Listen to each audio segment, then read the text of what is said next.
My mother made the mistake of showing me the original Frankenstein when I was 4 years old. And when she came to, grab me at the end of the film, I was crying, and she thought, oh my God, I've traumatized my son, what did I do, what did I do? And then she started talking to me and realized that I wasn't scared of Frankenstein. I actually had this tremendous empathy, even at 4 years old, for the monster, because everybody's so rotten to him in the movie, and really all he wants is to belong. And for some reason I picked up on that at a really, really young age, and I just, at that point, decided that I was the protector of all monsters.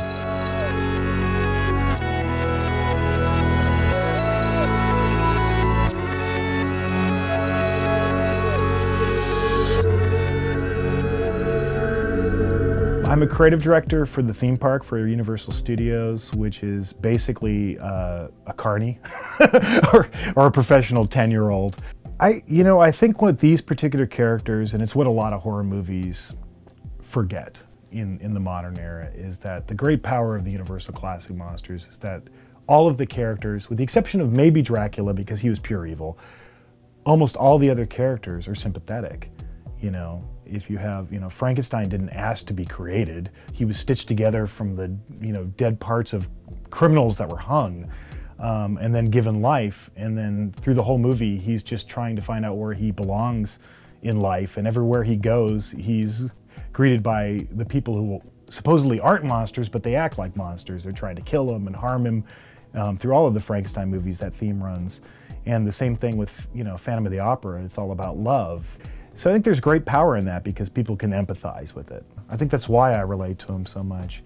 Because I was an odd kid, I had a hell of a lot of, sympathy and understanding of Frankenstein, I think we're all trying to do, what he's trying to do in that movie. He's just trying to find out where they belong in the world, And the world's a scary place. She's alive! Alive! Being who I am and being a person who's so obsessed with the history of these movies, I make sure they know the people I work with, because let's face it, a lot of people coming up today, if they're coming out of high school or college, maybe they're going to work a job at Halloween Horror Nights,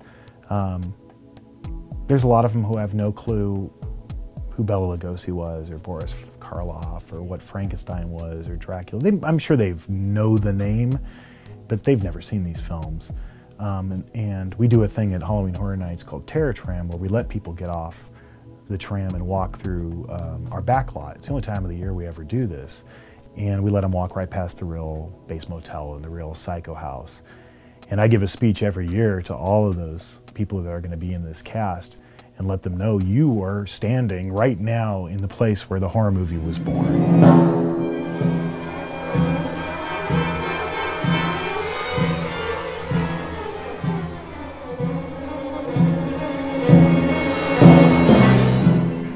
We are in the Monster Room. This is my tribute to the classic Universal horror films of the 1920s, 30s, and 40s.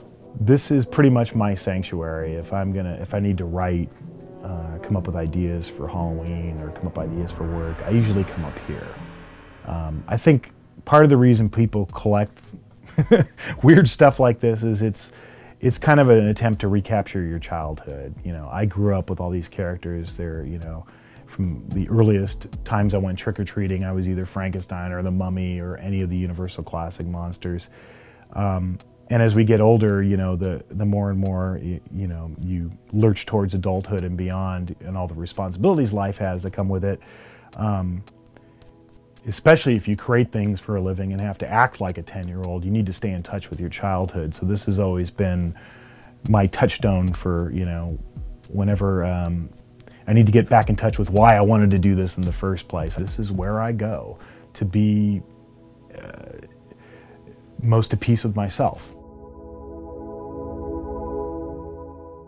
I started collecting, from the time I was a little kid, and I grew up in the 1970s, and there was a major monster revival going on in the 1970s.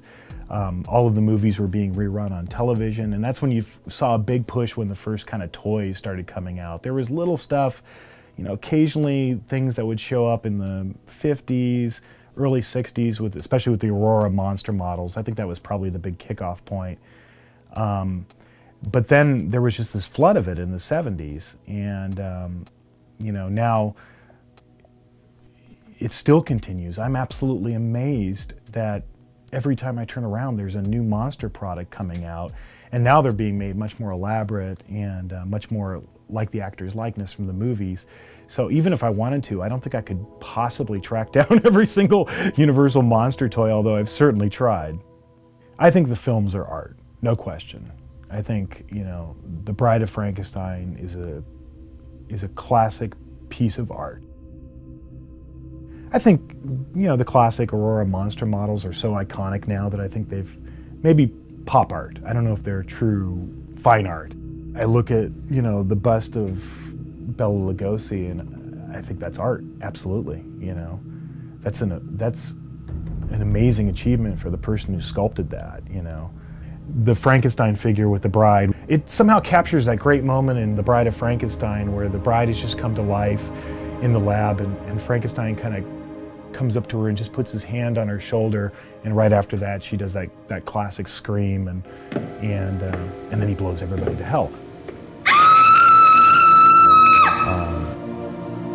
I think there's other things in the toy world that would fall into the other category of, you know, it's disposable.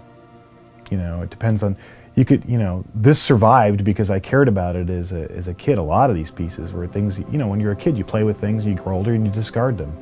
The things you keep must resonate with you, and I think that's, you know, true of art as well. You know, the funny thing is that I've never even attempted to estimate what it's worth. It has nothing to do with the money, absolutely. I mean, it only has to do with the money in that, you know, justifying to, you know, my wife why I need to, you know, spend several $100s on a painting of Phantom of the Opera or something that I find, you know. That's the only time money enters into it. It really has nothing to do with money. I've always, ever since I was a little kid, the first time I saw Frankenstein, I've always felt so bad for the monsters and empathized with them so much growing up that I always felt like, for some reason, like their protector, or I had to, you know, protect them from the harm of the world. And so I've just assembled all these things, and they're safe here, if that makes any sense.